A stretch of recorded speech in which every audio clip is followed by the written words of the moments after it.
अमीर गरीब बहनें। दीदी मेरे लिए पनीर का पराठा ही बना दो, बहुत जोरों से भूख लगी है। अच्छा तुम्हें पराठा खाना है, रुको तुम्हारे लिए पराठा बनाती हूँ। अंजलि बहुत प्यार से रसोई में जाती है और अपनी बहन श्वेता के लिए पनीर का पराठा बनाकर लाती है। दीदी ये तो बहुत स्वादिष्ट लग रहा है। श्वेता पराठा बहुत स्वाद से खाती है, तभी वहां सावित्री आती है। क्या बात है, लगता है बड़ी बहन ने आज कुछ अच्छा बनाया है। अरे माँ आप आ गई मंदिर से, मैंने आपके लिए भी पनीर का पराठा बनाया है, लाती हूँ। अंजलि इतना बोलकर रसोई में चली जाती है। छुटकी तुम्हें अपनी बड़ी बहन की बहुत याद आएगी शादी के बाद, देखना ऐसा प्यार करने वाली बहन तुम्हें कहीं नहीं मिलेगी। हाँ हाँ माँ, मैं इतनी प्यारी जो हूँ तभी तो बड़ी बहन छोटी बहन से इतना प्यार करती है। ये सुनकर सावित्री हंसने लगती है। तभी अंजलि सावित्री के लिए पनीर का पराठा लाती है और खुद भी बैठकर खाती है। इस तरह उनका हंसी खुशी परिवार चल रहा था। 1-2 दिन बाद घर पर पंडित जी आते हैं। सावित्री बहन, कुंडली के हिसाब से आपकी दोनों बेटियों के योग्य के अनुसार मुझे ये लड़के मिले हैं। अगर आपको पसंद है तो मैं रिश्ते की बात को आगे बढ़ाता हूँ। लड़कों की फोटो देखकर सावित्री कहती है, लड़के तो अच्छे घर के नजर आ रहे पंडित जी, बस आप इतना बताइए कि मेरी बेटियां उनके घर में खुश तो रहेंगी ना। अगर कोई भी परेशानी होती तो आप मुझे कहिएगा। ऐसे घर में रिश्ता कर रहा हूँ जहाँ आपकी बेटियां राज करेंगी, राज। ये सब अंजलि रसोई से सुन रही थी। उसकी आंखों में आंसू आ जाते हैं। जब सावित्री रसोई में अपनी बेटी को फोटो दिखाने के लिए आती है तो वो उसे रोता हुआ देख उससे पूछती है, बेटी तुम रो क्यों रही हो, क्या बात है? माँ मैं किसी से प्यार करती हूँ और मैं अरेंज मैरिज नहीं करना चाहती, मुझे लव मैरिज करनी है। अगर ऐसी बात है तो तुमने मुझे पहले क्यों नहीं बताया? माँ बस हिम्मत नहीं जुटा पा रही थी। जहां मेरी बेटी की खुशी होगी मैं उसकी शादी वहीं करूंगी, तुम चिंता मत करो। वैसे मेरा होने वाला जमाई काम क्या करता है? मिडिल क्लास फैमिली है माँ, लड़का लोगों के घर में केबल लगाने का काम करता है। सावित्री ये सुनकर चुप हो जाती है, लेकिन वह अपनी बेटी की खुशी के आगे कुछ नहीं कर पाती। इधर सावित्री अपनी छोटी बेटी के लिए अमीर घर का रिश्ता ढूंढ लेती है। अब दोनों की शादी की तारीख निकल आती है और एक ही दिन दोनों शादी करके अपने ससुराल विदा होते हैं। माँ दीदी मुझे आप दोनों की बहुत याद आएगी, बचपन से इस घर में आप दोनों के साथ ही रही, इतनी बड़ी कब हो गई कि ससुराल जाना पड़ रहा है। एक ना एक दिन तो ससुराल जाना ही होता है। तभी अंजलि भी अपनी माँ और बहन के गले से लग जाती है। मुझे भी आप दोनों की बहुत याद आएगी। इस तरह बड़ी बहन की शादी गरीब परिवार में हो जाती है और छोटी बहन की शादी अमीर परिवार में, और दोनों ही अपने ससुराल विदा हो जाती हैं। ओह माय गॉड, कितना सुंदर घर है मेरा, बिल्कुल महल की तरह। वैसे मैंने तुम्हारा कमरा भी रेनोवेट करवाया है, तुम जाकर एक बार देख सकती हो। बाकी नौकरों को तुम्हारे कमरे में भेज दूंगी, तुम्हारा खाना वहीं दे देंगे, तुम थक गई होंगी। थैंक यू सो मच सासू माँ, आप बहुत प्यारी हो, ये सब करवाने के लिए आपका बहुत शुक्रिया। ये सब क्यों बोल रही हो, आखिर तुम चौहान परिवार की इकलौती बहू हो। ये सुनकर श्वेता अपने कमरे में आ जाती है। उसे अपना कमरा और भी ज्यादा खूबसूरत नजर आता है। वहीं दूसरी तरफ नौकर उसके लिए शाही नाश्ता लेकर आते हैं। एक नाश्ते में इतनी सारी वैरायटीज, ओह माय गॉड, ये लग्जरी लाइफ की शुरुआत तो बहुत ही शानदार हुई है। श्वेता अपने ससुराल आकर बहुत खुश होती है। तो वहीं अब अंजलि अपने पति के घर पर आती है तो वो देखती है कि उसके ससुराल में केवल एक ही कमरा था। चलो अंदर आ जाओ, मेरी माँ और मेरे पिता कोई नहीं है, बस एक छोटी सी बहन है। सुजीत की 12 साल की एक बहन थी जो घर में पढ़ाई कर रही थी। भैया आप आ गए? भाभी आप तो बहुत खूबसूरत हो, सुंदर हो, और तुम तो मुझसे भी बहुत ज्यादा प्यारी हो। ये सुनकर प्रिया खुश हो जाती है। भाभी आप यहाँ पर आराम से बैठो, मैं आपके लिए कुछ खाने के लिए लेकर आती हूँ। नहीं प्रिया, तुम अपनी पढ़ाई करो, मुझे बताओ रसोई कहाँ है, मैं सभी के लिए कुछ अच्छा बना देती हूँ। बस मैं ये कपड़े बदल लूं फिर बनाती हूँ। अंजलि कपड़े बदलकर अपने गरीब ससुराल की रसोई में जाती है, जहाँ गैस चूल्हा ना होकर मिट्टी का चूल्हा होता है, जिस पर अंजलि अपनी पहली रसोई की रस्म के चलते सूजी का हलवा बनाती है। चलो सूजी का हलवा तैयार हो गया, अब अपने पति और अपनी ननद को दे देती हूँ। अंजलि सूजी का हलवा अपनी नंद और अपने पति को देती है। भाभी आपने सूजी का हलवा तो बहुत स्वादिष्ट बनाया है, चलो भैया भाभी को नेक दो।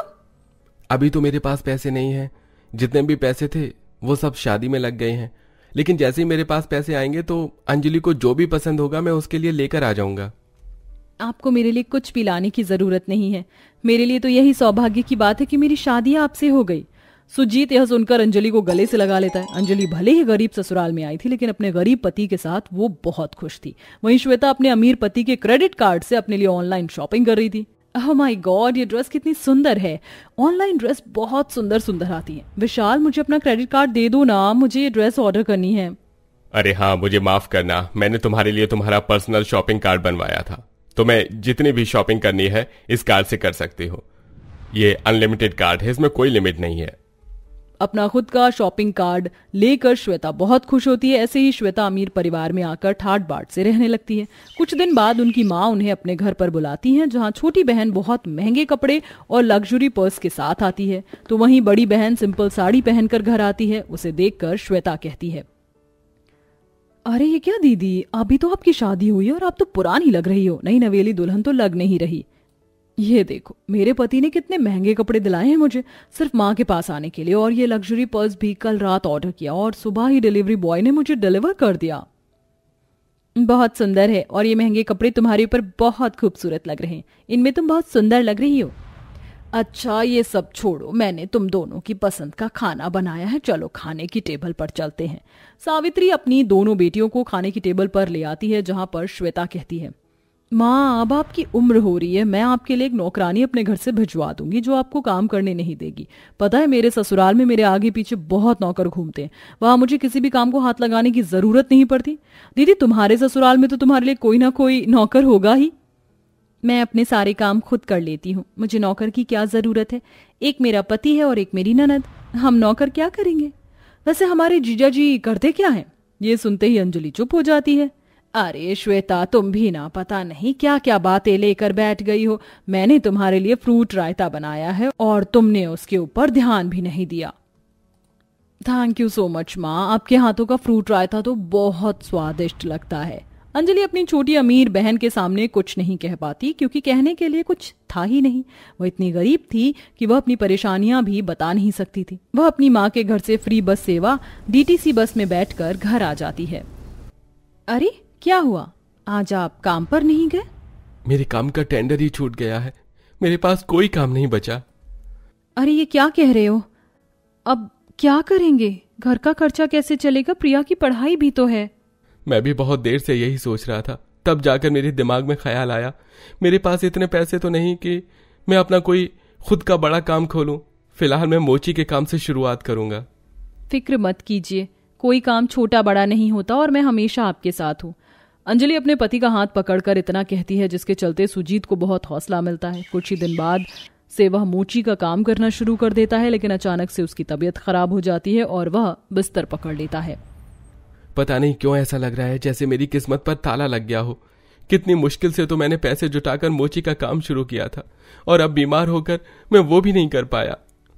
आप चिंता मत कीजिए, सब कुछ ठीक हो जाएगा। जब तक आपकी तबीयत खराब है तब तक मैं ये काम करूंगी। इस तरह उस दिन के बाद से अंजलि मोची का काम शुरू कर देती है, और एक दिन उसकी अमीर घमंडी बहन उसे लोगों के जूते साफ करते हुए देख लेती है, जिसके चलते वह उसके पास आती है और उसे जली कटी बातें सुनाती है। अरे ये क्या दीदी, आपकी हालत तो इतनी गिर गई है कि अब आपको मोची का काम करना पड़ गया, और मुझे देखो शान से इतने बड़े घर में रह रही हूँ। अगर माँ की पसंद के लड़के से शादी कर लेती तो शायद आज ये सब ना होता। श्वेता ये सब कहकर चश्मा लगाती है और अपनी शानदार गाड़ी में बैठ जाती है, लेकिन जब वह घर पहुंचती है तो उसके घर की नीलामी हो रही होती है। विशाल, ये सब क्या हो रहा है। मुझे बिजनेस में बहुत बड़ा लॉस हुआ है, ऊपर से तुमने शॉपिंग कर करके सारे कार्ड खाली कर दिए, एक फूटी कौड़ी नहीं बचाई। अपने ऊपर से खर्च उतारने के लिए मुझे ये घर नीलाम करना पड़ रहा है। ये सुनते ही श्वेता के द्वारा की गई अंजलि की बेइज्जती उसके सामने आ जाती है। एक रात में ही वह शानदार घर से एक टूटे फूटे मकान में आ जाते हैं। श्वेता की हालत बहुत बुरी हो गई थी, ना तो उसके पति के पास नौकरी थी और ना ही उनके पास पैसा। श्वेता ने इसके बारे में ना तो अपनी बहन को बताया और ना ही अपनी माँ को। वह घर चलाने के लिए घरों में काम करने लग गई, तो वहीं दूसरी तरफ मोची का काम करते करते अंजलि ने जोड़े हुए पैसों से सुजीत का इलाज करवाया और उससे खुद का भी काम खुलवा कर दे दिया, जिससे उनकी परेशानियां धीरे धीरे खत्म हो गई और वह अपनी जिंदगी में खुशी खुशी रहने लगी। तो दोस्तों, कैसी लगी आपको ये दो बहनों की कहानी। क्या अमीर होने के बाद घमंड करना सही है? क्या अमीर बहन को अपनी गरीब बहन की मदद करनी चाहिए थी या नहीं? आप हमें कमेंट करके बताइए आपको किस्मत की तरफ से हुआ श्वेता की किस्मत का फैसला कैसा लगा।